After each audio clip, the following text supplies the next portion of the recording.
Hello everyone, welcome to my channel. कैसे हैं आप सब? होप सो सब बढ़िया होंगे। तो गाइस, आप सबको पता है कि चैनल पर BA history first sem first year की जो है क्लासेस जो है चल रही हैं, प्लेलिस्ट इसकी बनी हुई हैं। और जो हमारा आज का टॉपिक है वो है ब्रह्मांड की सांख्य प्रणाली अवधारणा। इससे पहले मैंने आपको आपके चैप्टर 2 का जो है आपको फर्स्ट पार्ट मैंने करवा दिया है। देखिए, कल मैंने आपको चक्रीय अवधारणा के बारे में बताया था, बिग बैंग थ्योरी के बारे में कल मैंने आपको करवाया था। तो पहले मैं आपको ये सजेस्ट करूँगी, अगर आज आप पहली बार वीडियो देख रहे हैं तो आप इसका पार्ट 1 देख लीजिए। इसकी पूरी प्लेलिस्ट बनी हुई है, नीचे डिस्क्रिप्शन बॉक्स में उसका लिंक मिल जाएगा। ठीक है, तो ये कल हमने स्टार्ट किया था चैप्टर नंबर 2 को, काल एवं अंतरिक्ष की भारतीय अवधारणा, जिसमें मैंने आपको हिमयुग की शुरुआत बताई थी, ब्रह्मांड के बारे में बताया था और आपको ये भी बताया था कि हम भारतीय अवधारणा किस प्रकार कर सकते हैं ब्रह्मांड की। तो 2 प्रकार से कर सकते हैं, ब्रह्मांड की चक्रीय अवधारणा जिसमें मैंने आपको बिग बैंग थ्योरी के बारे में बताया था। तो आज बारी है हमारे जाने की ब्रह्मांड की सांख्य अवधारणा किस प्रकार होती है। और जो है अगले आपका जो आपकी वीडियो होगी उसमें ये बिल्कुल कंप्लीट हो जाएगा और आगे जो भी टॉपिक रह जाएंगे तो हम अगली वीडियो में उसको कंप्लीट कर लेंगे। ठीक है, तो देखिए इतना मैंने कल आपको करवा दिया था। तो आज हम बात करते हैं आपके ब्रह्मांड की सांख्य प्रणाली अवधारणा के बारे में। तो चलिए वीडियो को स्टार्ट करते हैं। देखिए, भारत जो आपका प्राचीन भारत था वो भौतिकवाद की अपेक्षा धर्म दर्शन की ओर ये ज़्यादा झुका हुआ था। हम आज भौतिकवाद से ज़्यादा जुड़ चुके हैं, लेकिन यहाँ पर जो बात हो रही है वो आपके प्राचीन भारत की बात हो रही है। तो जो आपका प्राचीन भारत है ये भौतिकवाद की अपेक्षा उस समय धर्म दर्शन की ओर ज़्यादा जुड़ा हुआ था। सांख्य दर्शन, जिसका शाब्दिक अर्थ होता है संख्या अथवा अंक। ठीक है, आपको नाम से ही पता लग रहा है सांख्य का क्या अर्थ हो गया, सांख्य दर्शन का क्या अर्थ है, संख्या और अर्थ। ठीक है, सॉरी, अंक। और इसमें जो षड दर्शन है आपका सांख्य दर्शन में, जो आपका षड दर्शन है वो आपका सबसे पुराना है। ठीक है, जो सबसे पुराना कौन सा है आपका षड दर्शन है सांख्य दर्शन में। अब जो षड दर्शन है वो आपका सबसे पुराना है, तो इस चीज़ का जो उल्लेख है, ठीक है, इस चीज़ का जो उल्लेख है वो कहाँ पर मिलता है, तो वो आपकी भगवत गीता में मिलता है, उपनिषदों में मिलता है। तो इस चीज़ का जो उल्लेख है वो आपके भगवत गीता में और उपनिषदों में मिलता है, षड दर्शन का उल्लेख। ठीक है, अब जानेंगे कि इनके प्रवर्तक कौन थे षड दर्शन के। तो इनके प्रवर्तक थे कपिल मुनि। आपने इस ऋषि का नाम जो है याद रखना है।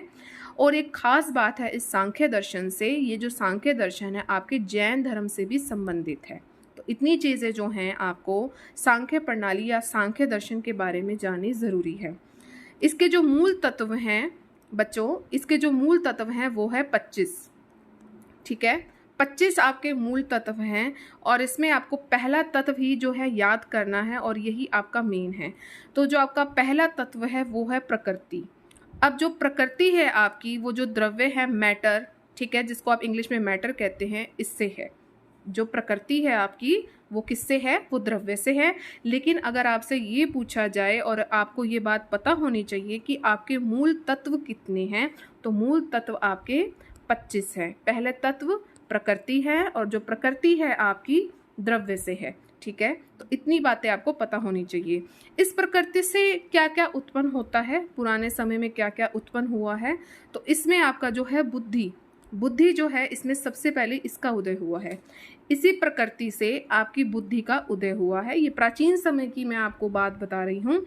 आत्मचेतना की भी इससे उत्पत्ति होती है। इसी प्रकृति से आपकी बुद्धि का उदय हुआ है और आपकी आत्मचेतना की आपकी उत्पत्ति हुई है। अब जो ये प्रकृति है इसके कितने गुण हैं, तो जो ये प्रकृति है बच्चों इसके 3 गुण हैं। कितने हैं? 3 हैं, सत्व, रजस और तमस। ठीक है, तो ये चीज़ आपको ध्यान रखनी है कि प्रकृति के कितने गुण हैं। तो जो प्रकृति है आपकी उसके 3 गुण हैं, सत्व, रजस और तमस। सृष्टि की शुरुआत में प्रकृति के इन तीनों गुणों का संतुलित अवस्था में थे। जब सृष्टि की शुरुआत हुई, हम ब्रह्मांड की बात कर रहे हैं, हम उसके काल की बात कर रहे हैं, उसकी गणना की बात कर रहे हैं, हम उसके सांख्य दर्शन प्रणाली की बात कर रहे हैं। तो जब ये जो 3 गुण हैं ये बिल्कुल एक संतुलित अवस्था में थे, इन तीनों में कोई भी असंतुलन नहीं था। इसका उल्लेख कहाँ पर मिलता है? आपके सांख्य दर्शन में मिलता है। कितने गुण थे आपके, कितने तत्व थे? 25 थे। 25 में से पहला तत्व था, कौन सा था? तो आपने अब जो है कमेंट सेक्शन में बताना है कि 25 तत्वों में से जो आपका पहला तत्व था उसका नाम आपने कमेंट सेक्शन में लिखना है। ठीक है, तो देखते हैं कौन अब तक इस चीज़ को समझ गया है। ठीक है, आगे बढ़ते हैं। हमारा जो नेक्स्ट टॉपिक है वो है भारतीयों की काल गणना। कि पुराने समय में लोग अपने जो काल है, जो समय है, उसकी गणना किस प्रकार करते थे। ठीक है, और उसको हम आज भी फॉलो कर रहे हैं। तो हिंदू नववर्ष के लिए सबसे पहले जो है विक्रम संवत का निर्धारण किया गया था। तो विक्रम संवत के बारे में मैं आपको कल की वीडियो में बताऊंगी कि क्या होता है। ठीक है, आज के लिए सिर्फ इतना ही जान लीजिए कि हिंदू नववर्ष के लिए हम जिसको फॉलो करते हैं, हम विक्रम संवत को फॉलो करते हैं, और पूरी जानकारी कल आपको मिलेगी। आपके जो अंग्रेजी कैलेंडर है उसका नाम है ग्रेगोरियन कैलेंडर। ये नाम आपको याद रखना है। जो ये ग्रेगोरियन कैलेंडर है ना बच्चों, ये 10 महीनों का होता है, 12 महीनों का नहीं होता है। ये 10 महीनों का होता है जो आपका अंग्रेजी कैलेंडर है। जो आपका भारतीय कैलेंडर है वो पंचांग में होता है, और पंचांग जो आपका पंचांग होता है प्रत्येक वर्ष में आपके 12 महीने की इसमें व्यवस्था की गई है।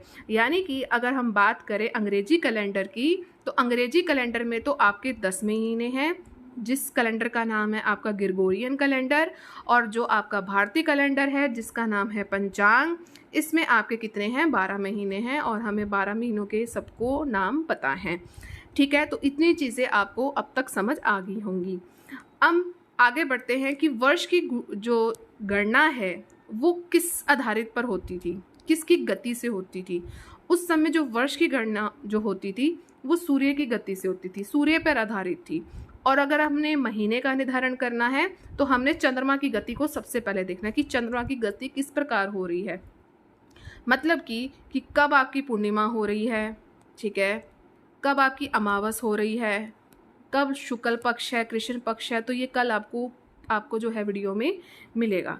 ठीक है, तो इतनी चीज़ जो है आज जो आपको याद रखनी है बेस बनाने के लिए, कि वर्ष की गणना तो सूर्य के हिसाब से होती है, सूर्य की गति से होती है, और जो महीने का निर्धारण है वो आपको चंद्रमा की गति से पता लगता है। अब आपने कमेंट सेक्शन में क्या लिखना है कि जो सूर्य है वो आपको क्या बताता है। ठीक है, मैंने आपको अभी बताया है ना। और चंद्रमा की गति आपको क्या शो करती है, ये इंपॉर्टेंट क्वेश्चन है, और यही जो है कह सकते हैं इसका एसेंस है। आपको इस चीज़ के बारे में पता होनी चाहिए। ठीक है, वर्ष की गणना और महीने का निर्धारण, इसके बाद जो है यूनानियों ने, अरबियों ने और अंग्रेजों ने इन चीज़ को अपना लिया था। जब प्राचीन समय में जो हमने अभी ऊपर पढ़ा है, उसके बाद यूनानियों ने, अरबियों ने और अंग्रेजों ने इस चीज़ को जो है अपना लिया था। इनको ये चीज़ सही लगी कि सूर्य से होती है और चंद्रमा से होती है महीने की गणना जो होती है। ठीक है, आगे हम बढ़ते हैं। जो चंद्रमा है आपका पूर्णिमा के दिन जिस नक्षत्र में होता है उसी से उस महीने का नाम रखा जाता है। समझ रहे हैं बात को? पूर्णिमा के दिन क्या होता है, आपका जो चांद है वो पूरा आपको दिखाई देता है और बिल्कुल चमकदार होता है। जब जिस ये नक्षत्र में होता है, आपके 27 नक्षत्र हैं, ठीक है, 28वें का मैं कल आपको नाम बताऊंगी। तो चंद्रमा जो है आपके पूर्णिमा के दिन जिस नक्षत्र में होता है उसी नक्षत्र में आपके महीने का नाम रखा जाता है। जैसे कि चित्रा नक्षत्र होता है तो चैत्र महीना होता है। मतलब कि जो चंद्रमा है पूर्णिमा के दिन चित्रा नक्षत्र में जब होता है तो आपका चैत्र महीना होता है। कैलेंडर देखिए, उसमें आपको सब दिख जाएगा कि चैत्र महीने कब से कब तक है। विशाखा नक्षत्र जब होता है पूर्णिमा के दिन, विशाखा नक्षत्र जब होता है चंद्रमा का, तो तब आपका वैशाख महीना होता है। जब आपका श्रवण नक्षत्र होता है तो श्रावण महीना होता है। अभी सावन गया है ना आपका भोले बाबा का, तो अभी श्रावण महीना, श्रवण नक्षत्र में था हमारा जो चंद्रमा है पूर्णिमा के दिन। फाल्गुन जब नक्षत्र आएगा तब आपका फाल्गुन महीना कहलाएगा। ठीक है, तो आपके कितने महीने हो गए? चैत्र महीने, वैशाख महीना, श्रावण महीना और फाल्गुन महीना। तो ये चीज़ आपको सारी याद रखनी है।